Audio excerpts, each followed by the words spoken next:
What's up, everyone? Welcome back to the Aperion AI Chronicles. There is a serious rumble in the valley, and big players are ditching OpenAI. Welcome to the Silicon Valley Exodus.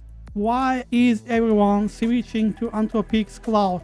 Look, we all love ChatGPT, but lately it feels bloated and restricted. We keep hitting lag spikes, tighter limits, and fighting with the context window when we try to drop in massive database.